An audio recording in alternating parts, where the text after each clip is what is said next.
बिस्मिल्लाहिर्रहमानिर्रहीम। जैसा कि कल के ट्रेनिंग सेशन में हम फ्लो डायग्राम डिटेल में डिस्कस कर चुके हैं कि एचपीएलसी के पार्ट्स क्या हैं, कौन कौन से हैं और उनका फंक्शन क्या क्या है।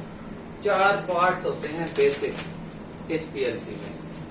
फर्स्ट वन पे है पंप, उसके बाद है इंजेक्टर, उसके बाद है कॉलम, कॉलम के बाद है detector. Pump, injector, column, detector. एक 5वीं चीज एक्स्ट्रा है, वो कुछ मॉडल के साथ इस कॉलम का ओवन भी अटैच होता है, इसका टेम्परेचर कंट्रोल करने के लिए।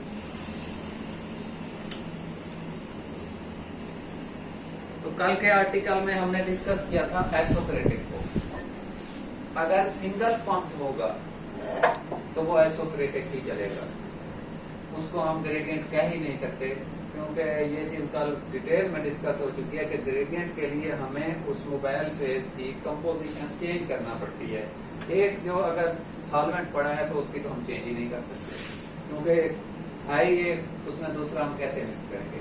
लेकिन क्योंकि ये जो मशीन है इसमें 2 पंप मौजूद हैं और इसमें सॉल्वेंट भी 2 पड़े हैं, सॉल्वेंट ए और सॉल्वेंट बी।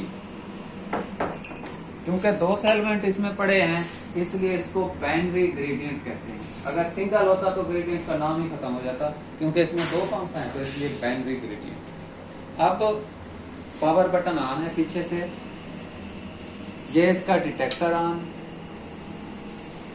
ये इसका पंप ऑन। ये सारा पोर्शन जो है पंप और इंजेक्टर पे मुश्तमिल है। इंजेक्टर जस्ट ये वाला पार्ट है इंजेक्टर, छोटा सा, और ये मैनुअल इंजेक्टर है।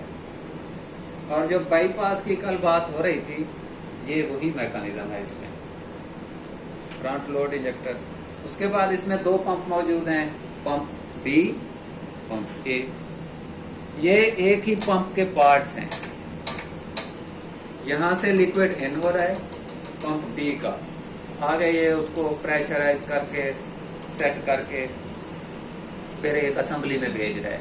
इसी तरह ये पंप ए, यहाँ से ये सॉल्वेंट इन हो रहा है। ये पंप की डिजाइनिंग मुख्तलिफ हो सकती है, कुछ पंप ज्यादा सोफिस्टिकेटेड हैं, कुछ उससे अगर आप पुराने मॉडल के देखेंगे तो वो अजीब तरह के होंगे पंप। लेकिन ये वाला पोर्शन है सिंगल पंप बी का और ये वाला है सिंगल पंप ए का। अब ये पंप का वो जो मैंने इमरजेंसी गेट की बात की थी, इसमें ये अगर पंप को ही आप उसका प्रेशर, उसका फ्लो बाहर निकालना चाहते हैं तो ये पंप बी के लिए है, ये पंप ए के लिए है। लेकिन जो इमरजेंसी गेट था वो इसका यहाँ पे मौजूद है। ये वो चाहे दोनों पंप चल रहे होंगे, मिक्स कर रहे होंगे, लेकिन हम इंजेक्टर से जाने से पहले अगर उसको बाईपास करना चाहेंगे तो ये इमरजेंसी गेट है। इसको मैंने खोल दिया, अब मैं इसको बंद करने लगा तो इसका जो वेस्ट है वो इस लाइन में जा रहा है। ये इसमें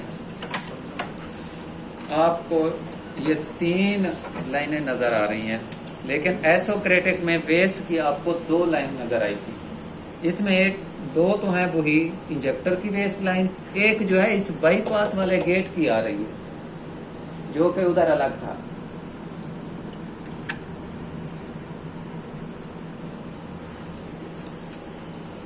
ये चूंकि लिक्विड नीचे ना गिरे तो हमने इसको इस पाइप के अंदर तीनों को रखा हुआ है और उसके बाद ये तीनों एक ही पाइप में इन कर दिए हैं। और ये जो वेस्ट होगा जब हम इमरजेंसी गेट या फर्ज वाल्व को खोलेंगे वो भी यहाँ पे आएगा। जो इंजेक्टर के 2 वेस्ट थे वो भी यहाँ पे आएंगे और यहाँ से निकलते हुए ये आप देख लें, हमने इधर वेस्ट के लिए एक छोटी सी ट्रे रखी हुई, यहाँ से वेस्ट निकल। अब डिटेक्टर भी ऑन, पंप भी ऑन। मैं इसका सिस्टम CPU सॉफ्टवेयर से कनेक्ट करवाने के लिए हो गया।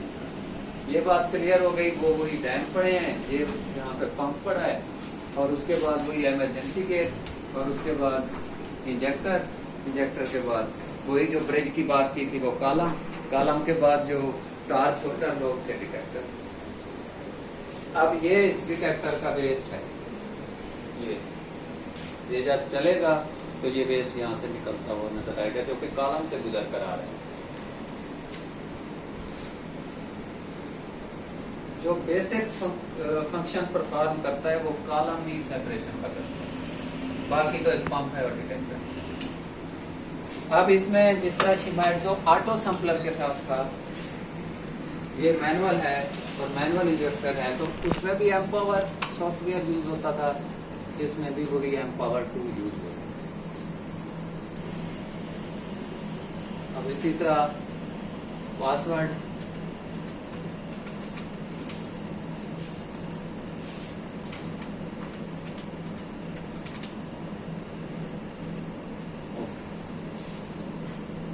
भूल गया। अब ये 6 विंडो नजर आ रही हैं हमें, configure system, browse project, run sample, process data, review data, print data. तो अगर हमने पुराना बना हुआ प्रोजेक्ट चलाना है तो फिर रन सैंपल्स में जाएंगे।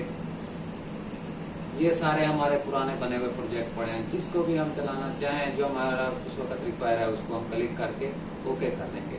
लेकिन अब हम बजाय इसके कि पुराने सैंपल को चलाएं, हम नया प्रोजेक्ट बनाना चाह रहे हैं।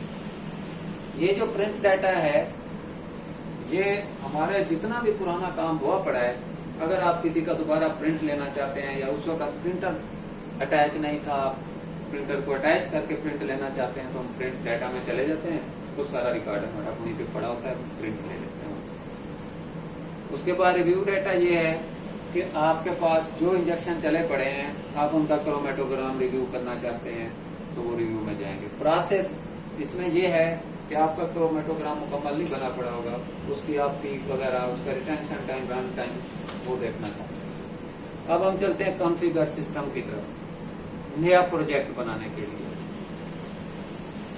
कॉन्फ़िगर सिस्टम ओपन किया, ये प्रोजेक्ट में ही हम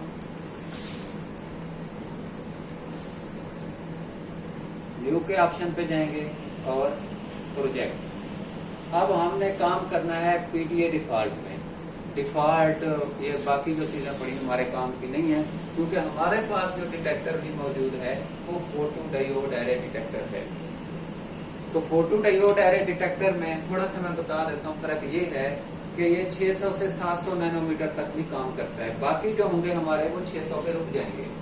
600 से 700 की रेंज क्रिएट करने के लिए इसके अंदर डायोड लगे हुए हैं, जो कि आप उन्हें कैपेसिटर समझ लें, जो कि बहुत ही कम टाइम में रिचार्ज भी होते हैं और डिस्चार्ज भी होते हैं। और रिचार्ज और डिस्चार्ज होने की वजह से वो लाइट एमिट करते हैं, जिसकी वजह से वो लाइट फिर आगे यूवी विजिबल के जो स्पेक्ट्रोमीटर है उसकी तरह फंक्शन परफॉर्म करता है। हमने पीडीए डिफॉल्ट को सेलेक्ट किया जी। नेक्स्ट हमने ये हमारे वही जो डिटेक्टर हैं वो आ रहे हैं, वो हमने सिलेक्ट किए हुए। इसमें हम जो प्रोजेक्ट बनाना चाहते हैं, नाम रखना चाहते हैं, वो रखेंगे। सपोज आज हम नाम रख लेते हैं फाइनल सेशन, और कमेंट हम अपनी मर्जी का डाल देते हैं।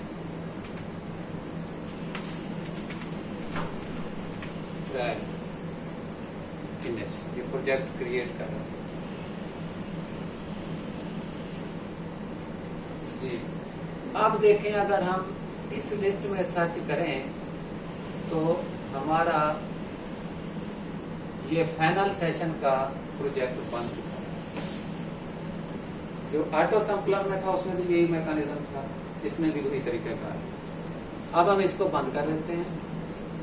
अब वही हमारा तरीकाकार यही है कि हम रन सैंपल में जाएंगे। अगर पहले हम चले जाते तो हमें हमारा ये बना हुआ फाइनल सेशन वाला प्रोजेक्ट ना मिलता, हम किसी उस पे विंडो पे काम ना कर सकते।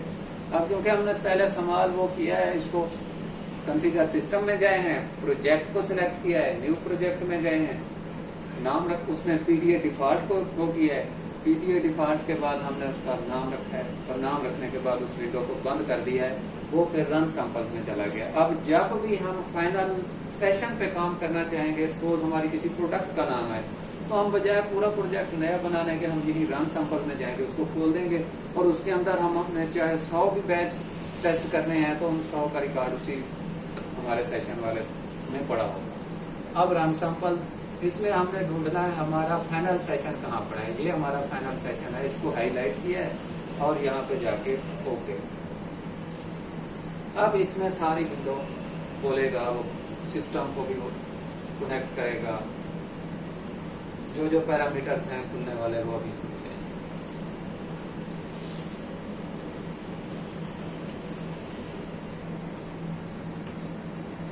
तो रन सैंपल में हमने जाकर फाइनल सेशन को सिलेक्ट किया था, उसको ओके किया था, तो कुछ देर ये सॉफ्टवेयर टाइम लेने के बाद ये विंडो ओपन करेगा। इसको मैक्सिमाइज किया हमने। एक ये विंडो हमें नजर आ रही है, मुझे तो ये पसंद नहीं है इस तरह के फॉर्मेट में, तो मैं इसको वैसे भी इसकी जरूरत इस वक्त नहीं है, इसको अनचेक कर देता हूँ सॉल्वेंट रिक्वायर्ड पे जाके, तो ये एक स्ट्रेट उसमें आ जाती है। वैसे भी अगर आप इनको इस विंडो को इधर रखना चाहें, इसको इधर रखना चाहें, तो आप इनको पकड़ के इधर उधर अपने हिसाब से तरतीब भी दे सकते हैं। या बाद औकात ये विंडो यहाँ पे मौजूद है और हमारा ट्रेंड यही बना हुआ है और हम परेशान होने की जरूरत नहीं है, हम इनको सेट कर सकते हैं। ओके, अब जो हमारा काम है वो ये है, क्योंकि ये है मैनुअल इंजेक्टर और सिंगल इंजेक्शन इस पे चल सकता है, इसमें ऑटो की तरह सेट बना के हम नहीं चला सकते। वहाँ पे तो हम सेट बनाते थे ऑप्शन, क्योंकि वही सॉफ्टवेयर है, ऑप्शन इधर भी है वही। ये सैंपल में जाएंगे तो ये सारे सेट बनाने के वो फंक्शन बता रहे हैं, लेकिन हम इसको करेंगे सही, लेकिन हमारे काम का नहीं है, क्योंकि हमारा इंस्ट्रूमेंट इसको सपोर्ट ही नहीं करेगा। ना इसके अंदर ट्रे मौजूद है, ना इसके अंदर सैंपल वाइल मौजूद है, ना कोई सिलेक्टर मौजूद है, तो इसलिए यहाँ पे हमें सिंगल पे ही काम करना पड़ेगा। तो उसी तरह पहले हम इसका मेथड डेवलप करेंगे, डेवलप मेथड में जाएंगे। अब देखें, अगर आप पीडीए डिफॉल्ट में काम नहीं करेंगे, उसको सिलेक्ट नहीं करेंगे प्रोजेक्ट बनाते हुए, तो आपका ये डिटेक्टर और ये मॉड्यूल शो नहीं करेगा और यहाँ पे आपकी ब्लैंक विंडो आएगी। तो मतलब ये है कि हम हवा में ही काम कर रहे हैं, हमारा कोई इंस्ट्रूमेंट अटैच नहीं है। दो इंस्ट्रूमेंट होते हैं, डिटेक्टर और हमारा मॉड्यूल। 15-25 इस मॉड्यूल का नाम बता रहा है ये जो, और डिटेक्टर आप देख लें 996, तो उसका बता रहा है कि ये दोनों हमारे अटैच हैं। ठीक हो गया। लेकिन हम अपना नया प्रोजेक्ट असल में अब जो हम बनाने जा रहे हैं वो बनाने जा रहे हैं इंस्ट्रूमेंट मेथड। मैंने पहले ऑटो सैंपलर में भी बताया था कि 2 मेथड हम बनाते हैं, एक इंस्ट्रूमेंट मेथड जिसके तहत इसका फ्लो रेट, रैंडम मतलब हार्डवेयर चलता है सिंपली, और दूसरा होता है प्रोसेस मेथड जिसके तहत हमारी रिपोर्ट बनती है, जिस रिपोर्ट पे जो जो चीजें हमने शो करनी है वो हमारा प्रोसेस मेथड होता है। हमें दोनों बनाने पड़ते हैं। तो इंस्ट्रूमेंट मेथड क्रिएट न्यू, अब इसमें हमने पंप की कॉन्फ़िगरेशन को भी सेट करना है कि हमने फ्लो रेट कितना चलाना है, और हमने क्योंकि इसमें 2 पंप है तो हमने कौन सा पंप चलाना है और उसका फ्लो रेट कितना रखना है और उसका मिनिमम मैक्सिमम प्रेशर कितना रखना है। ये मैंने ये डिटेक्टर को शो कर रहा है, नाम भी साथ लिखा हुआ आ रहा है, और ये हमारे पंप वाले मॉड्यूल को शो कर रहा है। तो इसमें फ्लो में हम पहुंचे हुए हैं। तो मैं इस वक्त ये बाई डिफॉल्ट तो आ रहा है फ्लो 1A का 1 ml, लेकिन मैं चलाना चाहता हूँ इस पे B को, स्कोर B को, मैं B का 2 ml चलाना चाह रहा हूँ और इसको 0 करना चाह रहा हूँ। तो इन दोनों का जो ऐड करके जो टोटल फ्लो बनेगा वो यहाँ पे शो कर देगा। अगर मैं यहाँ पे 1 करूंगा, यहाँ पे 2 करूंगा, तो ये यहाँ पे 3 कर देगा। तो क्योंकि अब मैंने एक ही पंप सिलेक्ट किया है B को, तो मैंने B में 2 ऐड किया है और ये टोटल फ्लो भी बता रहा है। तो मैंने अभी एक वर्ड बोला था आइसोक्रेटिक और ग्रेडियंट का, अगर इसमें सिंगल पंप होता तो ये ऑप्शन ना देता आइसोक्रेटिक करना है या ग्रेडियंट करना है, तो फिर ये आइसोक्रेटिक ही होता। लेकिन क्योंकि 2 पंप हैं, ये मिक्स कर सकता है कंपोजिशन, तो ये ग्रेडियंट भी है। अगर ग्रेडियंट को छेड़ेंगे तो कल जो बात हो रही थी उसमें ये टेबल हम बनाते हैं, इसमें कर्व आ रहा है साथ, और ये पंप आ रहे हैं और ये फ्लो आ रहा है, और साथ एक और ऑप्शन आ रहा है टाइम का। उसमें क्या है, मैं ये चाहता हूँ, ये इंशाल्लाह अभी थोड़ी देर तक ये प्रैक्टिकल करके देख लेंगे ग्रेडियंट का, और इधर ये नीचे जो विंडो है ये, इसमें ये हमें परसेंटेज नहीं बताएगा कि 9 मिनट हो गए हैं तो अब इसने 30 कर दिया ए को और 70 कर दिया बी को, और 10 मिनट पे ये ग्रेजुअली चेंज होता हुआ दिखाई देगा कि ये ए को कम करता जा रहा है, बी को बढ़ाता जा रहा है, और एक वक्त ऐसा आएगा बी को 100% कर देगा। वो हम ट्रायल कर लेंगे, लेकिन एस ऑपरेटेड पे पहले हम इसको करके, क्योंकि वो विंडो गायब हो गई है, वो जो हम डायग्राम जो हम टेबल बनाते हैं वो गायब हो गई, और उस टेबल में 2 चीज़ें एक्स्ट्रा थी, टाइम भी था और कर्व भी थी। कर्व मैंने कल डिस्कस किया था कि यकदम आप चेंज करना चाहते हैं या ग्रेजुअली चेंज करना चाहते हैं। इसमें बी पंप को 2 ml पे मैं चलाना चाह रहा हूँ, ठीक हो गया। अब फ्लो को छेड़ा है हमने, इवेंट्स को छेड़ा है, यहाँ पे आपको लिखने की जरूरत नहीं है, अभी आपके काम की ये चीज़ें नहीं है। सॉल्वेंट्स में अगर आप सॉल्वेंट ए को लिखना चाहते हैं ACN, बी को लिखना चाहते हैं मेथनॉल, तो हम वो भी लिख सकते हैं। अब उसके बाद हमने इसकी पंप की सेटिंग कर ली है, अब हम जा रहे हैं इसके डिटेक्टर की तरफ। अब इसके डिटेक्टर में, क्योंकि ये हमारे पास PDA डिटेक्टर है, तो इसमें हम रेंज रख सकते हैं कि हमने 210 से 300 तक लेनी है। उसके दरमियान में जितनी पीक्स आएगी, जितने कंपोनेंट गुजरेंगे, कोई 210 पे एब्जॉर्बेंस दे रहा है, कोई 230 पे दे रहा है, कोई 240 पे दे रहा है, तो ये रेंज स्टार्ट और एंड हम चेंज कर सकते हैं। लेकिन इस वक्त मैं इस 210 और 400 ही रहने देता हूँ, क्योंकि UV विजिबल इसकी रेंज 390 है, वैसे 190 से 390 400 होती है, तो ये UV लाइट का होने रहने चाहिए। अब जो होगा PDA नहीं होगा, दूसरा UV डिटेक्टर होगा, उसमें हम जस्ट एक वेवलेंथ दे सकते हैं, और वो जस्ट डिटेक्ट ही उसी एक वेवलेंथ पे करेगा। हमारे पास ये ऑप्शन नहीं होगी कि हमने इसको एक ही रन में 250 पे करना है, 240 पे करना है या 280 पे करना है, वो नहीं होगी। ठीक है, डिटेक्टर का हमने कर लिया सेट। अब जो पंप था, इसमें फ्लो में एक चीज और थी, वो था प्रेशर। 4000 है, मैं इसको 4500 कर दूं, वो भी हम एक्सट्रीम लिमिट इसकी सेट कर सकते हैं। जब ये 4500 को टच करेगा इसका प्रेशर, तो वो पंप बंद कर देगा सेंसर। तो अब मैं इस मेथड को सेव कराने जा रहा हूँ, यस। अब नाम जो है वो मैं दे देता हूँ इसको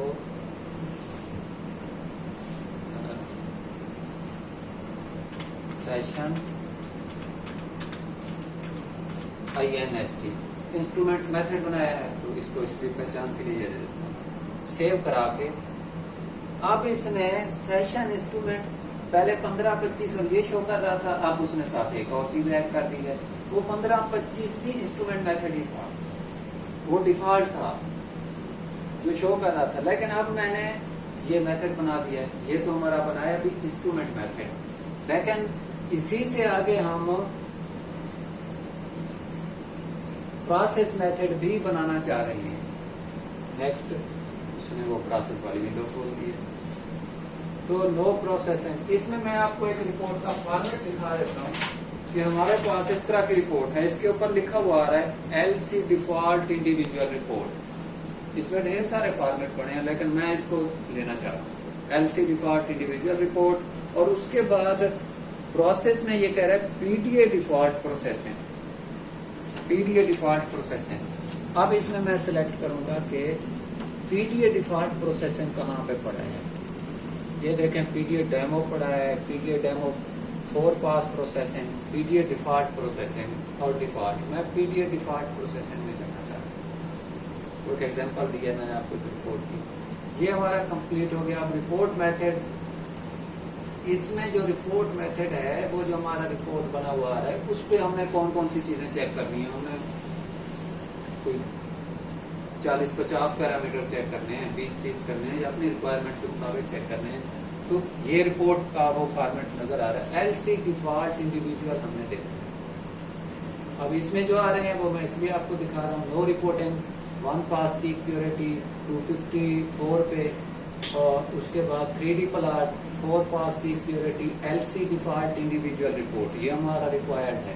नीचे भी देख लेते हैं कि ऑप्शन कौन कौन सी है इसमें। PDA डिफॉल्ट की भी आ रही है और PDA purity lab match report आ रही है, PDA प्योरिटी प्लॉट, लेकिन हमने करना है LC डिफॉल्ट इंडिविजुअल रिपोर्ट। इसको क्लिक किया। एक्सपोर्टिंग में की कोई चीज़ नहीं है हमारे पास कोई अलग से, तो इसको आप छेड़ेंगे भी सही तो इसमें ऊपर भी वही ऑप्शन है, नीचे भी वही ऑप्शन है, तो हम इसको चेंज कर नहीं सकते। तो नेक्स्ट। अब आ गया इसमें डिफाइन PDA डिराइव्ड चैनल। इसमें हम लैम्डा मैक्स पुट करेंगे कि हमने जो प्रोडक्ट चलानी है, जिस तरह सिंगल वाले उसमें करते थे, कितने में चलानी है, मैं इसको वो डिफाइन कर देता हूँ। वो 254 है, स्टैंडर्ड है, मैं 254 पे चलाना चाहता हूँ। नेक्स्ट। अब PDA डिफॉल्ट के बाद जो PDA डिटेक्टर हमें बेनिफिट देता है वो क्या है। एक तो मैंने इसको 254 दे दिया है। अब मैं कहता हूँ उसी पीक को ये 234 पे भी चेक करें, क्या उसके ऊपर इसकी ऑब्जर्वेंस ज्यादा तो नहीं है इस 254 से, तो वो भी मैं दे सकता हूँ। नेक्स्ट। 254, क्योंकि मैंने लिखा भी ऊपर 254 था, इसको मैं छेड़ना नहीं चाहता। नेक्स्ट। अभी यहाँ पे एक ही वेवलेंथ आ रही है, जो PDA डिटेक्टर में फर्क है वो यहाँ पे वाले हो रहा है, तो 254 ही आ रहा है। लेकिन अगर मैं इसके अंदर ये भी चाहता हूँ कि दूसरे क्रोमेटोग्राम में ये 234 पे भी दे दे, तो फिर बता रहा है कि आपने कोई दूसरी भी उसमें लेनी है, तो सपोज मैं ये कहता हूँ 234 एक और लैम्डा मैक्स मैंने दे दिया। अब नेक्स्ट। अब देखें आपके सामने उसने इस विंडो में 2 लैम्डा मैक्स दे दिए हैं, जो कि सिंगल डिटेक्टर जो दूसरे वाले हैं वो कभी आपको 2 वाली ऑप्शन नहीं देंगे। वो कहेंगे भाई एक ही मुझे लैम्डा मैक्स दे दो, वही मैं लाइव ऑब्जर्व करवा के वही चेक करके आपको दे दूंगा। लेकिन इसमें आप मजीद आगे रख सकते हैं, 280 पे भी आप उसको चेक करवा सकते हैं। आप जितने आपका 5 हैं 4 हैं वो आप ऐड करते जाएंगे, तो ये अब ये 254 पे भी उसी चीज को चेक करेगा, 234 पे भी उसी चीज को चेक करेगा।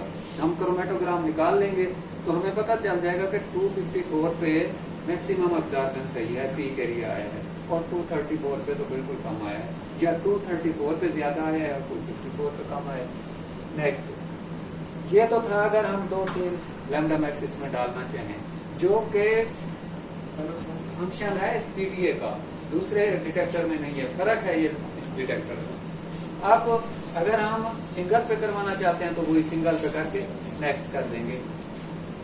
अब इसमें ये उसने सेशन इंस्ट्रूमेंट को शो कर दिया, लेकिन मैं पहचानने के लिए, आइडेंटिफाई करने के लिए कि मेरा ये इंस्ट्रूमेंट मेथड नहीं है, मेरा ये प्रोसेस मेथड है, मैं इसके साथ P लिख देता हूँ। ठीक है, ये चीज मैं पहले भी बता चुका हूँ कि जो इंस्ट्रूमेंट मेथड होगा वो यहाँ पे शो होगा इस विंडो में, जो प्रोसेस मेथड होगा वो रिपोर्ट बनाने के वक्त वहाँ पे शो होगा। तो फिनिश, हमारा यहाँ तक मेथड बन चुका है। हमने नया प्रोजेक्ट बनाया, रन सैंपल में गए, रन सैंपल में हमने डेवलप मेथड किया, मेथड पहले इंस्ट्रूमेंट मेथड बनाया, उसके बाद उसी इंस्ट्रूमेंट को आगे प्रोसेस मेथड में ले गए, उसके बाद नाम शाम रखने के बाद अब हम इस पे नए प्रोजेक्ट पे या नई कोई प्रोडक्ट ही है उस पर हम काम कर सकते हैं। अब क्योंकि ये ऑटो सैंपलर तो है नहीं, ये वो है सिंगल उसमें, तो यहाँ से हम सेलेक्ट करेंगे कि इस मशीन में कौन कौन सी चीज़ें हार्डवेयर के हिसाब से चलानी है। तो इस एरो को नीचे करेंगे तो ये देखें इसमें सेशन इंस्ट्रूमेंट आया हुआ है, P लिखा हुआ नहीं हुआ, वो रिपोर्ट में जाएगा। तो मैंने इसको सिलेक्ट करके, अब एक चीज़ है कि अगर आप देखना चाहते हैं, चलाना चाहते हैं और डिटेक्टर का बिहेवियर भी देखना चाहते हैं तो आप इसको मॉनिटरिंग करवा दें। जो ही आप मॉनिटरिंग स्टार्ट करवाएंगे, हमने फ्लो रेट कितना B का 2 रखा था, तो ये आप सेट करेगा B को 2 पे, B कर दिया उसने 2। अब ये प्रेशर शो हो रहा है, और जो हमने हाई लिमिट रखी थी 4500 वो शो कर रहा है, मिनिमम तो वही 0 है। अब जो ही ये डिटेक्टर से कॉलम से गुजरता हुआ मोबाइल फेस डिटेक्टर पे जाएगा तो ये बिहेवियर शो करना शुरू कर देगा कि अभी इस पे हम काम कर रहे हैं। ये हमारी मॉनिटरिंग हो रही है जो मोबाइल फेस गुजर रही है। कॉलम में से गुजर कर डिटेक्टर, डिटेक्टर से आउट। अब मैं आपको डिटेक्टर से ये जो आउट हो रही है ये चीज ये देखें, 2 ml के हिसाब से ये फ्लो रेट पूरे उस ब्रेक से भी गुजर रहा है, इमरजेंसी गेट वाले उस आगे लूप से भी गुजर रहा है, और डिटेक्टर से फ्लो सेल से गुजर के डिटेक्टर से गुजर रहा है। ये हमारा बेस्ड है, इसमें से आइडेंटिफिकेशन भी उसने कर ली है। अगर हमारा इंजेक्शन होता हम उसे कह देते कि यार इसको जरा कैलकुलेट भी करो, वो भी कर देता।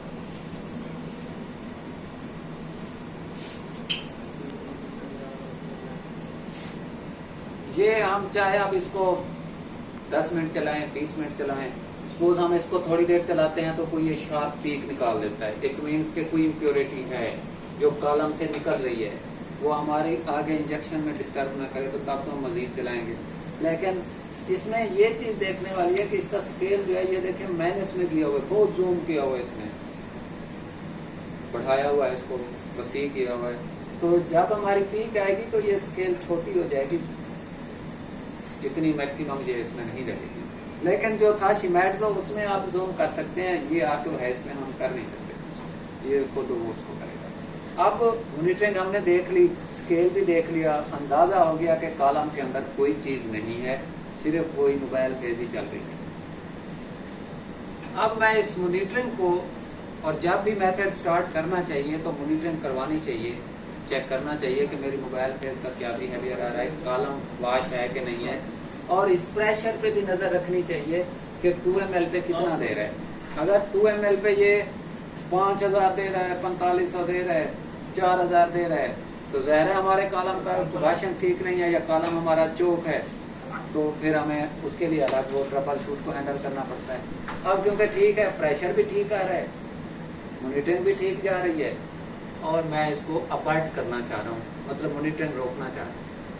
ये मॉनिटरिंग करेगा उसी मेथड के मुताबिक जो हमने इंस्ट्रूमेंट मेथड दिया हुआ है, उसी तरह 2 ml flow rate, 254 lambda max, वही फ्लो रेट, सारा कुछ उस हिसाब से। अगर आप मॉनिटरिंग के दौरान भी चाहते हैं कि इसमें मैं फ्लो रेट बढ़ा दूं, लेकिन वो होगा आर्जी, जब आप इंजेक्शन चलाएंगे तो वो फिर सेट करेगा वही जो आपने इंस्ट्रूमेंट मेथड में सेट किया था, तो वहीं पे ले आएगा। अभी मैं इस पे 3 करके देखता हूँ, ये देखें फ्लो 2 ml लिखा हुआ था, मैं इसको 3 कर लेता हूँ।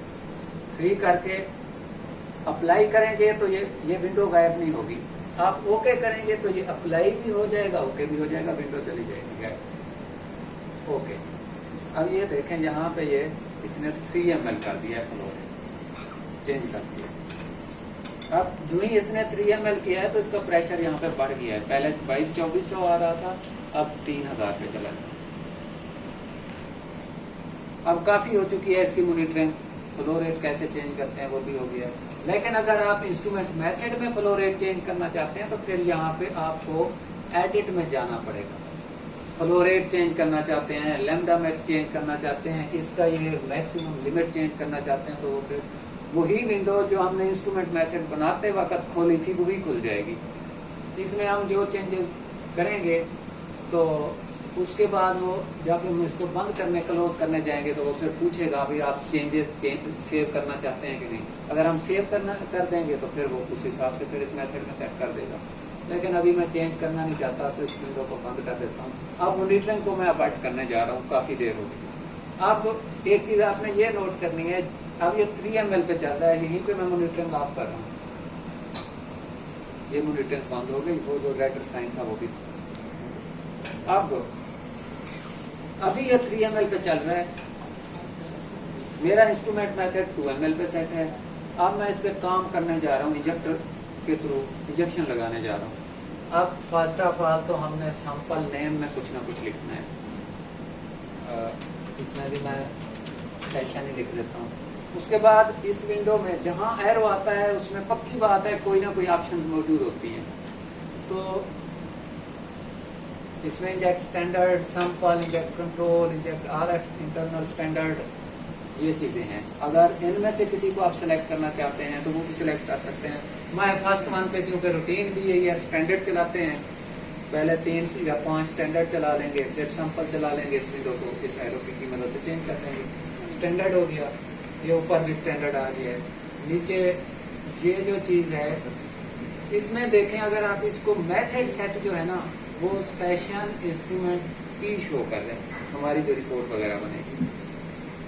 तो दूसरा वही डिफॉल्ट वाला 15-25 आ रहा है, लेकिन मैं क्योंकि उस पर रिपोर्ट पे जाना चाह रहा हूँ तो इसको वैसे ही रहने दूंगा। इसमें बैल आ रही है, लेकिन ये यहाँ पे इसका कोई फायदा नहीं है, क्योंकि मैं इसको 10 भी कर दूं तो क्योंकि पीछे ऑटो सैंपलर तो है नहीं, क्योंकि ये सॉफ्टवेयर वही चल रहा है, इसलिए वो ऑप्शन दे रहा है।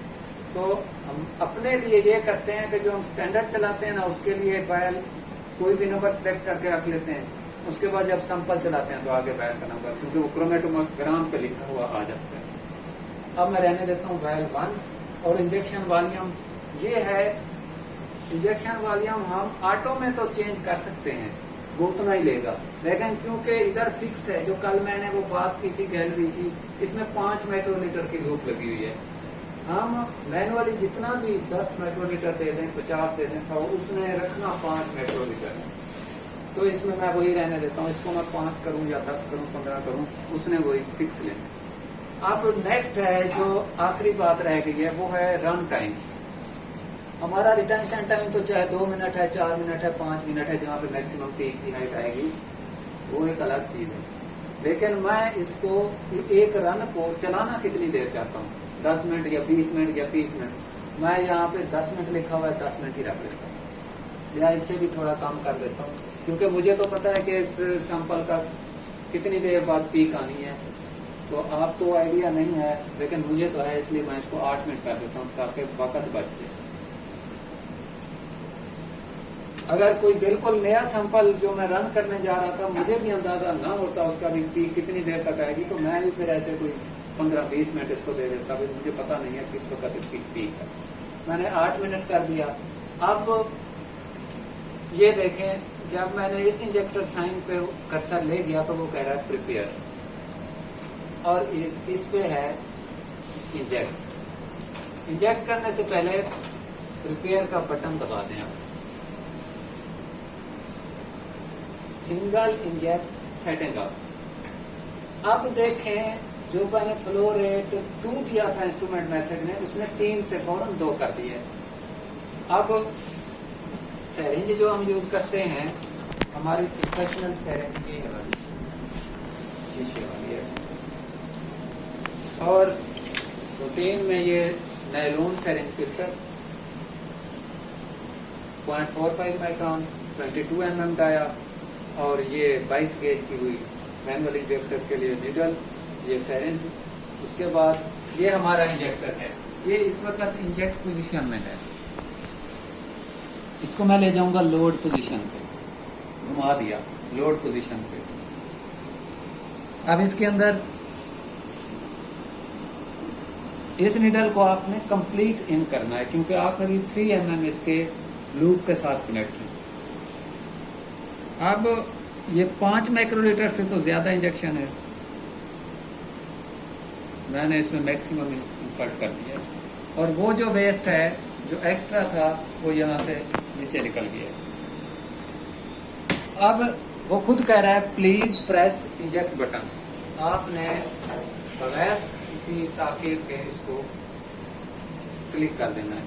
अब उसने इंजेक्शन रनिंग शुरू कर दी। अभी आपका जो आपने इंजेक्शन लोड किया है वो आपका चलना शुरू हो गया। अब देखते हैं कि अभी तो देखें इतना छोटा स्केल है, मल्टीप्लाई फलां फलां माइनस फलां फलां। देखते हैं जब पीक आती है तो इसका क्या रवैया होता है, और पीक का जो स्टार्ट टाइम एंड टाइम वो भी यहीं से हमें पता चल जाएगा कि पीक आना स्टार्ट हो गई है, अब मैक्सिमम लेवल पे गई है, अब एंड टाइम। इसी तरह हम स्टैंडर्ड के 3 लगाएंगे। जब सैंपल पे जाएंगे तो बैल नंबर चेंज कर देंगे, यहाँ पे सैंपल कर देंगे, रन टाइम यही रहेगा, इंजेक्शन वॉल्यूम यही रहेगा। हम 3 या 5 स्टैंडर्ड के लगा लेंगे, 3 या 5 जितने हम स्टैंडर्ड के लगाएंगे उतने सैंपल के भी लगाएंगे। उन तीनों की एवरेज निकाल लेंगे, स्टैंडर्ड की भी और 3 सैंपल की भी।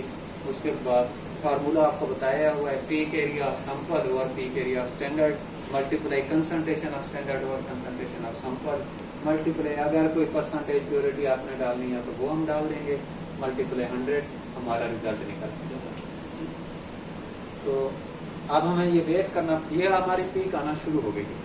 देखें वो स्केल एकदम इतना जो छोटा था वो गायब हो गया।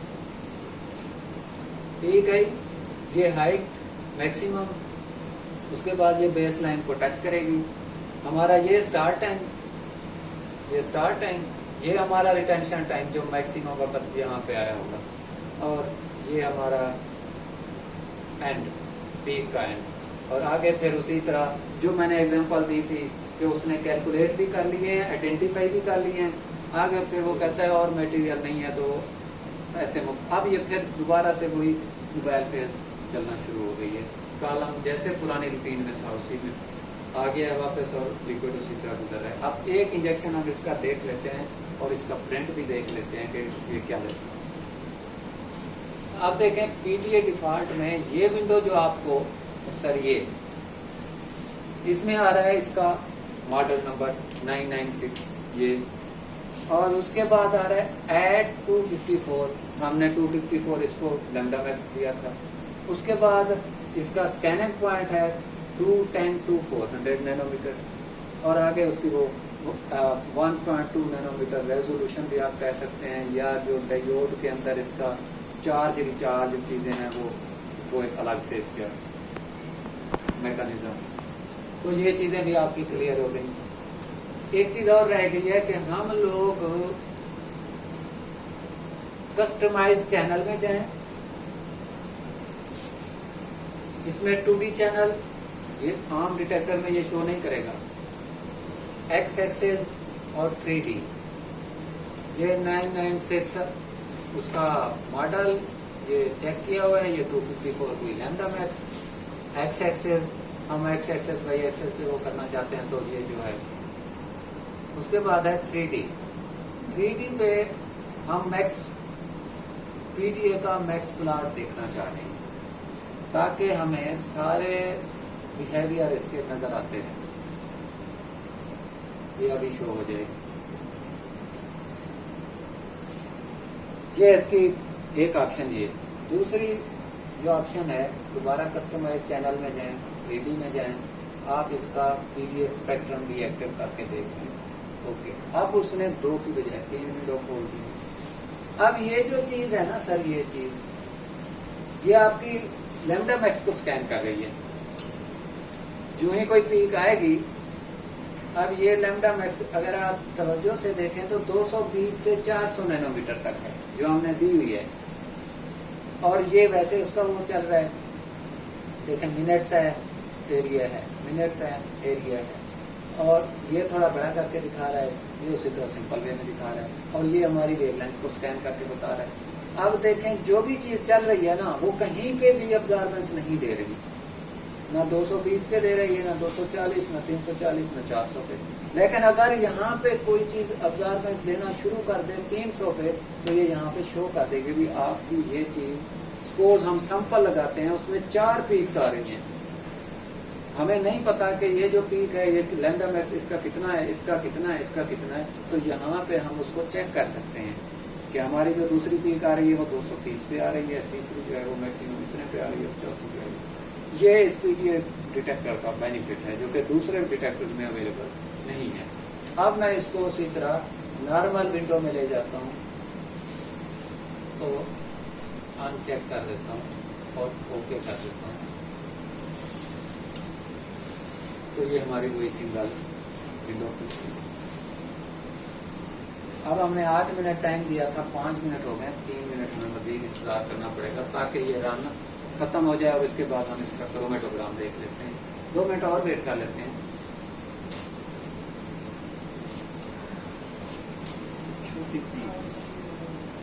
कोई इम्प्योरिटी, हाँ जी, अच्छा क्वेश्चन है ये। कोई इम्प्योरिटी हो सकती है हमारे सैंपल बनाने में, वॉशिंग के दौरान। HPLC में इसलिए एक्यूरेसी की जरूरत है कि जब भी हम सैंपल या स्टैंडर्ड बनाएं, हमारा ग्लास लेयर अच्छी तरह वॉश होना चाहिए। अगर उसमें कोई भी किसी भी चीज का कोई ट्रेस उसमें मौजूद हुआ, तो HPLC ने उसको शो कर देना है कोई आपकी एक्स्ट्रा चीज है। इसलिए तो मोस्टली ये इम्प्योरिटीज जो है चेक करने के लिए। एक्चुअली ये है कि हमें जो ग्लास लेयर वॉश करना चाहिए, उसके बाद जो वॉशिंग का प्रोसीजर है, उसके बाद एसीटोन या एसीएन या मेथनॉल से उसको रिंस करके ओवन में रखना चाहिए, ताकि कोई भी इम्प्योरिटी मौजूद है तो वो भी वहां से गायब हो जाए। फिर आपका बिल्कुल एक्यूरेट HPLC मुश्किल नहीं है, लेकिन इसके लिए एक्यूरेसी की जरूरत है, एहतियात की जरूरत। अगर हम ऐसे करेंगे कि जी नहीं ये टाइम बचाएं और ऐसा काम कर दें, तो फिर HPLC तो किसी को माफ नहीं करेगा। वो कहेगा भाई इसमें फलां चीज भी आ रही है, फलां चीज, फिर हम खुद परेशान होंगे कि यार ये छोटी सी चीज किस चीज की आ रही है, कौन सी इम्प्योरिटी है, कोई डेंजरस तो नहीं है। तो मेरे ख्याल में इस सिंपल मशीन को अच्छे तरीके से ब्रीफ कर दी है, हम कॉलम वगैरह वगैरह। अब एक चीज और रह गई है कि आप इस इंजेक्शन में रनिंग के दौरान भी आप फ्लो रेट बढ़ा सकते हैं। अगर आपकी पीक आगे पीछे आ रही है, आप चेक करना चाहते हैं कि मैं 1.2 की बजाय 2.5 रखूं, गलती से आपका वो चल गया 2.5 रखूं, तो आप यहाँ पे बढ़ाएंगे तो ये पीक पे इफेक्ट होगा उसमें। मेरे ख्याल में एक चीज और भी, एक इंजेक्शन हमारा चल चुका है जिसकी पीक, एक इंजेक्शन हमारा चल चुका है, पीक भी आ चुकी है, उसका रन टाइम भी मुकम्मल हो चुका है। अब एक और चीज है जो कि जरूरी है, हमने यहाँ पे किया हुआ है रन ओनली, सिर्फ देखने के लिए, ट्रायल के लिए। अगर आपने इसकी रिपोर्ट प्रिंट वगैरह वो भी निकालना है, देखना है, तो इसको हम करेंगे run and report. Run and process में जाएंगे, 3 ऑप्शन है यहाँ पे। रन एंड प्रोसेस में जाएंगे तो जस्ट प्रोसेस होगा, वो फिर आपको वो जो प्रोसेस, वो 6 विंडोज मैंने आपको दिखाई थी, वहां पे आप जाके उसको प्रोसेस करेंगे। लेकिन रन एंड रिपोर्ट करेंगे तो ये रिपोर्ट भी बनाएगा। अब क्योंकि जो पहले वाला इंजेक्शन था वो 2 ml पे मैंने चलाया है, अब मैं इसका फ्लो रेट कर देता हूँ 1 ml। आइए देखते हैं कि जो पीक हमारी पहले 1.8 या 1.5 पे आ रही थी, अगर हम फ्लो रेट कम करते हैं तो क्या वो पीक आगे जाती है या नहीं जाती। देखते हैं। अभी मैं इस मेथड को एडिट भी कर रहा हूँ, एडिट में जाके फ्लो रेट जो 2 ml है पी का, उसको मैं कर देता हूँ 1 ml और इसको मैं सेव करवा रहा हूँ। Save changes yes. अब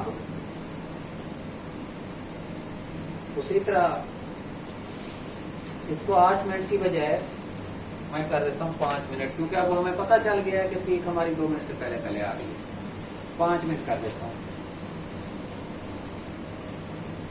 और वैल को मैं 2 नंबर कर देता हूँ। प्रिपेयर। अब क्योंकि मैंने किया रन एंड रिपोर्ट, अब वो मेरे से पूछ रहा है भाई आप रिपोर्ट बना के प्रिंटर कौन सा यूज करना चाह रहे हो, किस प्रिंटर से आप प्रिंट लेना चाह रहे हो। तो हमारा ये ऊपर वाला प्रिंटर है HP LaserJet, इसको मैंने ओके किया, वो ऑटोमेटिकली हाईलाइट है। अगर कोई और होता तो मैं उनको सिलेक्ट कर देता ओके।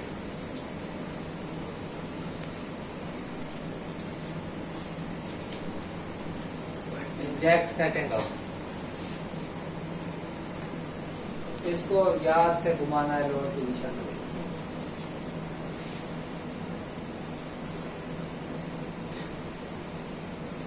इंजेक्ट हो गया, दोबारा इसको इंजेक्ट पोजीशन में, और ये बटन दबाना नहीं भूलना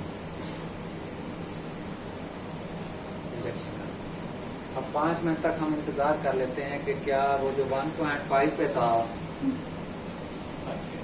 क्या वो पीक आगे जाती है, इफेक्ट होता है फ्लो रेट का या नहीं होता। इससे आपको ये आइडिया भी हो जाएगा, अगर पीक आगे आ रही है तो हम उसको पीछे ले जाने के लिए फ्लो रेट बढ़ा देंगे, अगर पीक जल्दी आ रही है उसको आगे ले जाने के लिए फ्लो रेट कम करेंगे।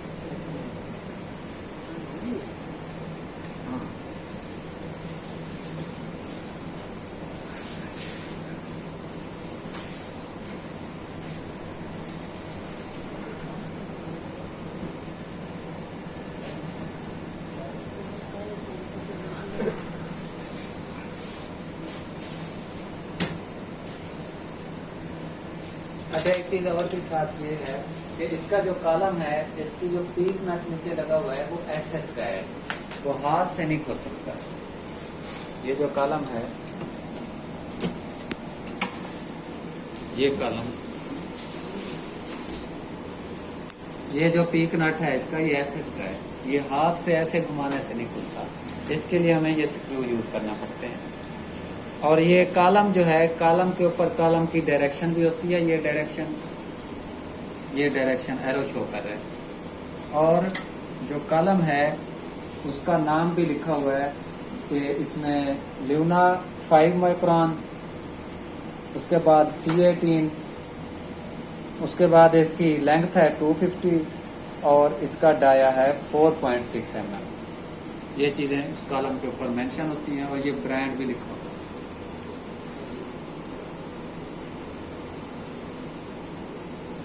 ये इसका पीक नट जो कॉलम के हैं, जो मोस्टली हमें सोनिकेट करने पड़ते हैं, इनके ऊपर फिल्टर लगा हुआ है। बालों का वो साल्ट्स वगैरह जो है इस फिल्टर के ऊपर जमा हो जाते हैं, जिसकी वजह से इसका प्रेशर बढ़ जाता है। बाकी किसी दिन इस कॉलम के अंदर का स्ट्रक्चर भी देख लेंगे।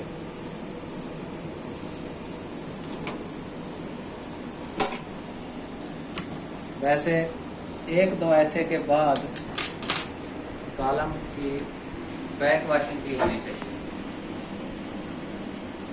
अब आपके सामने देखें, वाज़े वो है, मैंने फ्लो रेट कम किया है तो पीक 1.5 पे आई नहीं है। देखिए कितना इफेक्ट हुआ है, वही पीक 1.5 पे आ रही थी, मैंने फ्लो रेट कम किया है, 1 किया है, तो वही पीक 2.5 समथिंग पे चली गई।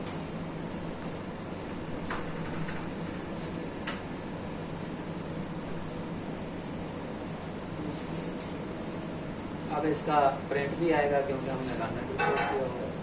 आपका के सामने फ्लो रेट के इफेक्ट का जो है ना वो क्लियर। अब ये दोनों सिलेक्शन वाले जो ऑप्शन थी, ये दोनों हाईलाइट नहीं।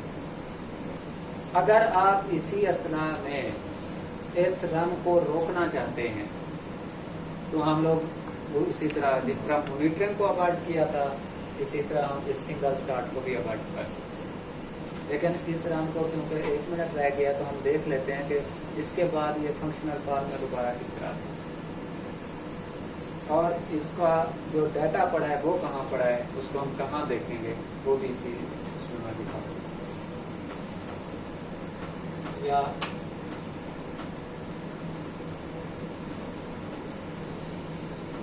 एम पावर में जाएं, उसके अगर आपने जस्ट प्रिंट निकालना है तो फिर प्रिंट डाटा में चले जाएं। आपका वो इंजेक्शन नंबर वो पड़ा होगा, प्रिंट डाटा, ये देखें वही फाइनल सेशन। इसमें भी फिर वो पूछ रहा है कि आपने कौन सी चीज़ का वो प्रिंट निकालना है, इंजेक्शन का, चैनल्स का, रिजल्ट्स का, या रिजल्ट्स जो आपके बने हुए हैं, हमने रिजल्ट्स का निकालना है तो ओके करेंगे। तो क्योंकि हमने इस सेशन के अंदर इससे पहले एक इंजेक्शन कंप्लीट किया है तो वही वो एक इंजेक्शन का वो डाटा दिखा रहा है। अब यहाँ से मैं प्रिंट दे दूं तो वो हमें इस वक्त इसका प्रीव्यू नज़र नहीं आ रहा, वो क्रोमेटोग्राम में नज़र आएगा जो बैकग्राउंड में बना पड़ा है। लेकिन मैं इसका प्रिंट देना नहीं चाहता। अगर आप प्रिंट लेना चाहेंगे तो यहाँ से प्रिंट के ऑप्शन पे जाके इसके रिजल्ट को प्रिंट कर सकते हैं। अब मैं इस विंडो को बंद करने जा रहा हूँ। मैं देखना चाहता हूँ कि पुराना इंजेक्शन किस तरह था, या मैं इसी इंजेक्शन को ही देख लेता हूँ क्योंकि तो ये कंप्लीट हो जाए। इसको मिनिमाइज कर देते हैं। कभी गलती से इसको खोलकर इसको बंद नहीं करना क्योंकि ये पूरा प्रोग्राम चल रहा है। अब ये देखें आपके सामने दोनों हाईलाइट हो गए, नेक्स्ट इंजेक्शन के लिए तैयार हो गए। तो अब मैं जाता हूँ, देखता हूँ इसको प्रिंट डाटा में ये भी मेरा इंजेक्शन आ चुका है कि नहीं। ये देखें आपका ये दूसरा इंजेक्शन भी आ चुका है। अब जो मैं इसका क्रोमेटोग्राम इसी सिस्टम पे देखना चाहता हूँ, उसके लिए मैं इसके रिव्यू या प्रीव्यू में जाऊंगा। मैं डायरेक्ट प्रीव्यू में जाता हूँ और जाऊंगा उसी तरह रिजल्ट्स में। ओके, अब ये उसका रिजल्ट आईडी भी साथ बता रहा है, मेथड भी बता रहा है, पीडीए डिफॉल्ट प्रोसेस है जो रिपोर्ट मेथड था, और ये उसका डेट और टाइम भी बता रहा है। किसी को भी सिलेक्ट कर लेते हैं। ओके, ये रिपोर्ट फॉर्मेट हाईलाइट कर रहा है अंदर से बगैर हाईलाइट के, LC डिफॉल्ट इंडिविजुअल रिपोर्ट, जिस रिपोर्ट पे वो दिखाना चाह रहे हैं। ये उसने पूरा क्रोमेटोग्राम दिखा दिया। अगर मजीद इसको अच्छे अंदाज में देखना चाहते हैं तो ये हम डबल क्लिक करेंगे तो दोबारा ये खुल जाएगा। अब इसी क्रोमेटोग्राम में ही मैं आपको ये बता देता हूँ कि हमारा जो रिटेंशन टाइम है वो है 2.749, अब जो चेंज हुआ था, और इसका एरिया आ रहा है 1572545 परसेंटेज एरिया ये आ रहा है। हाइट इसकी, ये जो अपर हाइट है वो ये वाली को दिखा रहा है यहाँ, और रिपोर्ट फॉर्मेट वो बता रहा है इंडिविजुअल रिपोर्ट। सैंपल नेम जो हमने बनाया था प्रोजेक्ट वगैरह के, वो सेशन, और हमने नाम लिखा था स्टैंडर्ड, वो स्टैंडर्ड बता रहा है। वाइल हमने 2 कर दी थी इस तरह, वो 2 बता रहा है, और 2 वाइल का इंजेक्शन 1 दिखा रहा है। जब तक आप वाइल चेंज नहीं करेंगे तो वो 1 करेगा, फिर 2 करेगा, 3 4 5 ऐसे चलता जाएगा। अगर हमने 3 इंजेक्शन लगाने हैं तो फिर हम वाइल चेंज नहीं करेंगे। फिर जब हम नेक्स्ट सैंपल की तरफ जाएंगे तो फिर वाइल चेंज कर देंगे, फिर उसकी वो तरतीब उसी तरह ले आएगा। ये period default processing, session instrument process, ये डेट टाइम, एक्सट्रैक्ट आपने किस पे किया है, 254 पे किया है, ये चीज़ें वो शो कर रहा है। तो अगर आपने आप प्रिंट लेना है, व्यू कर लिया है, प्रिंट लेना है तो यहाँ पे प्रिंट की ऑप्शन है। फिर कोई हमारा प्रिंटर, ओके। तो मेरे ख्याल में ये कंप्लीट इंफॉर्मेशन, कंप्लीट गाइडलाइन इसके मुतालिक हो गई है। तो ठीक है, बेस्ट ऑफ लक, अल्लाह हाफिज़। हाँ, एक चीज़ और रह गई है, बल्कि 1 सेकंड, वो ये है कि हम इस मशीन को शट डाउन कैसे करेंगे। बंद कर दिया मैंने इसको। तो फर्स्ट ऑफ ऑल इस विंडो को ऑफ करना है। इस विंडो को ऑफ करने से पहले जो ज़रूरी बात है, जो हमारा ऑटो सैंपलर है वहाँ पे तो डिस्प्ले दिया हुआ है मॉड्यूल के ऊपर, पंप के ऊपर, वो वहाँ से मैनुअली उसका पंप बंद कर सकते हैं, चला सकते हैं। लेकिन इस मॉड्यूल के ऊपर कोई पंप रोकने वाला बटन नहीं है, तो इसको हम यहाँ से पहले पंप को ऑफ कर दें। पंप ऑफ हो गया, ये फ्लो रेट इसका 0 प्रेशर इसका डाउन हो रहा है। कोशिश यही करनी चाहिए कि जब इसका प्रेशर मिनिमम हो या 0 हो या डाउन हो जाए तब हमें इसको बंद करना चाहिए। तो उसके बाद इस विंडो को बंद कर दें, और एम पावर प्रो जो पड़ा है यहाँ पे इसको आप लॉग आउट कर दें और लीव देम, रनिंग नहीं छोड़ दें, क्योंकि हम इसको परमानेंट वो नहीं करना चाहते। उसके बाद क्लोज और इस विंडो में चले जाएं, टर्न ऑफ। अब हमने डिटेक्टर को यहाँ से ऑफ कर देना है, और पंप क्योंकि हमारा रनिंग में नहीं है, बंद हो चुका है, तो यहाँ से बंद कर देंगे। उसके बाद जब ये बंद हो जाएगा तो हम लोग इसकी सारी पावर जो पीछे से मेन पावर आ रही हैं उनको भी बंद करेंगे। तो अब इसके मुताबिक कोई फर्दर चीज़ नहीं रह गई जो बताना हो, तो ठीक है, आप ओके, अल्लाह।